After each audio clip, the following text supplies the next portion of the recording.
Halo para pejuang cabai, pernah kan kesel banget lihat tanaman cabai yang udah kita rawat baik-baik, tiba-tiba layu, daunnya kuning, atau buahnya malah busuk?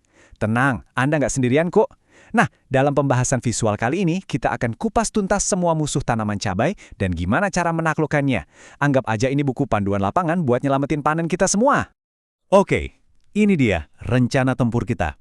Pertama, kita kenalan dulu sama ancaman umumnya. Terus, kita bedah satu-satu siapa aja hama perusak itu. Lanjut, kita lawan penyakit jamur dan bakteri, pecahin misteri virus kuning yang bandel itu, dan terakhir, kita kunci semuanya dengan strategi pencegahan paling ampuh. Gampangnya gini, musuh tanaman cabai kita itu ada dua jenis. Pertama, ada hama. Ini makhluk-makhluk yang nyerang dan makanin tanaman kita secara fisik. Kedua, ada penyakit. Nah, kalau ini infeksi dari dalam, bisa karena jamur, bakteri, atau virus. Cara nanganinya beda banget. Yuk, kita mulai dari musuh yang kelihatan dulu, yaitu para hama. Oke, mari kita bedah lebih dalam kelompok pertama ini. Para hama. Mereka ini adalah para penyusup yang seringnya sih bisa kita intip langsung pakai mata. Asal kita tahu aja mesti nyari di mana. Kita mulai dari yang paling kecil tapi justru paling bahaya. Kutu kebul dan kutu daun. Ukurannya emang mini, tapi jangan diremehin. Kerjaan mereka itu nyedot saripati tanaman. Dan yang paling gawat, lihat ini. Si kutu kebul ini ternyata jadi kurir utamanya virus kuning yang ditakuti banget itu. Jadi apa sih yang harus kalian lihat di kebun? Coba deh perhatiin, daunnya mulai menguning terus gulung nggak? Atau kok tanamannya jadi kerdil? Nah, itu kemungkinan besar tandanya nutrisi di daunnya lagi disedot habis sama mereka. Terus gimana cara ngatasinnya? Nah, anggap aja slide ini kotak P3K buat tanaman cabai kalian. Contohnya, Confidor ini kerjanya sistemik, artinya racunnya nyerap ke dalam tanamannya. Jadi pas kutunya nyedot, ya langsung KO. Kalau serangannya udah parah banget, Alika ini gabungin dua bahan aktif buat efek ganda. Anggap aja tabel ini contekan buat milih senjata yang pas. Lanjut, ada lagi nih hama super mini lainnya, trips dan tungau. Dua-duanya bikin daun keriting, tapi ada trik gampang banget buat bedainnya.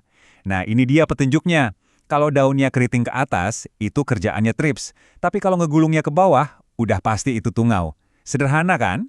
Coba kita lihat lebih detail ya. Serangan trips itu biasanya ninggalin bekas kayak perak di daunnya. Nah, kalau tungau, ini nih yang khas banget. Dia bikin daun jadi tebel, kaku, terus melengkung ke bawah, persis kayak sendok terbalik.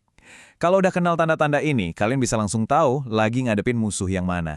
Buat solusinya, kita punya pilihan spesialis. Demolis itu jago banget buat trips, sementara Samite jadi andalan buat tungau. Tapi, coba deh lihat yang terakhir, Oberon Speed. Wah, ini solusi cerdas. Dia bisa hajar trips sama tungau sekaligus dalam satu semprotan. Efisien banget kan? Hemat waktu, hemat tenaga. Sekarang, kita pindah ke hama yang nyerangnya langsung ke harta karun kita. Lalat buah. Hama ini kayak penyabot dari dalam. Dari luar, buah cabai kita kelihatan mulus. Ternyata dalamnya udah busuk dan akhirnya rontok gitu aja. Solusinya ada dua, kita jebak atau kita usir. Nah, slide ini nunjukin strategi cerdasnya. Kalian bisa pakai petrogenol. Ingat ya, ini bukan racun, tapi pemikat.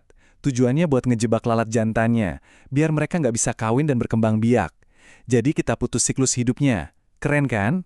Kalau mau solusi cepat, insektisida kontak kayak decis bisa langsung ngusir lalat dewasa yang lagi terbang-terbang.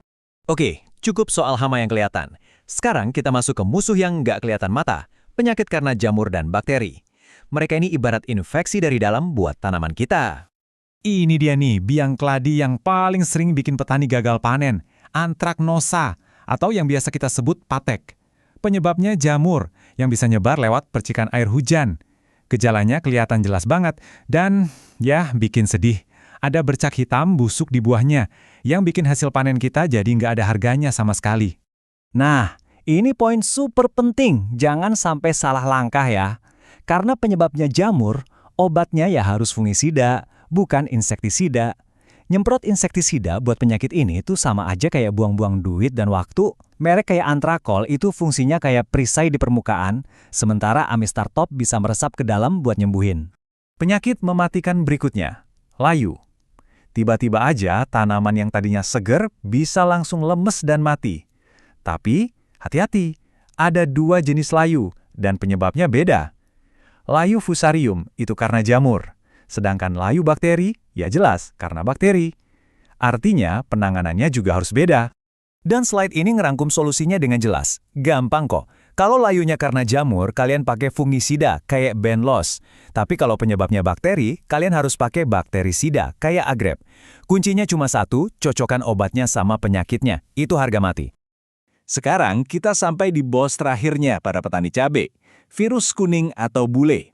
Pertanyaan terbesarnya, kenapa sih penyakit ini seolah-olah nggak ada obatnya? Yuk kita bongkar bareng-bareng misterinya. Ini pertanyaan yang mungkin ada di kepala kalian pas ngelihat tanaman yang tadinya hijau, tiba-tiba semua daunnya jadi kuning cerah dan pertumbuhannya berhenti total. Apa sih yang sebenarnya terjadi? Jawabannya ada di rantai infeksi ini. Jadi gini ceritanya. Pertama, kutu kebul yang bawa virus datang. Kedua, dia nyedot cairan tanaman sambil nyuntikin virusnya. Ketiga, tanaman kita kena infeksi. Nah, ini dia bagian yang paling bikin gemas. Sekali kena, udah, nggak ada obat kimia apapun yang bisa nyembuhin virusnya. Selesai, tanaman itu bakal sakit selamanya. Jadi, kesimpulan paling pentingnya adalah ini. Jangan buang-buang tenaga buat nyembuhin virusnya, karena itu mustahil.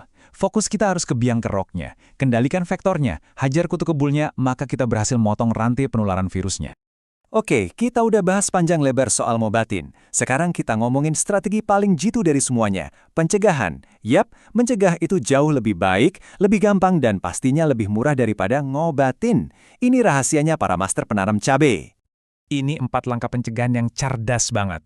Pertama, rotasi tanaman. Jangan tanam cabai di situ-situ aja, biar siklus penyakit di tanah keputus. Kedua, sanitasi lahan. Bersihin rumput liar, jangan kasih tempat ngumpet buat hama. Ketiga, pilih varietas tahan. Ini kayak ngasih vaksin ke tanaman dari awal. Terakhir, atur jarak tanam, biar nggak terlalu dempet. Soalnya, kebun yang lembab itu hotel bintang 5 buat jamur.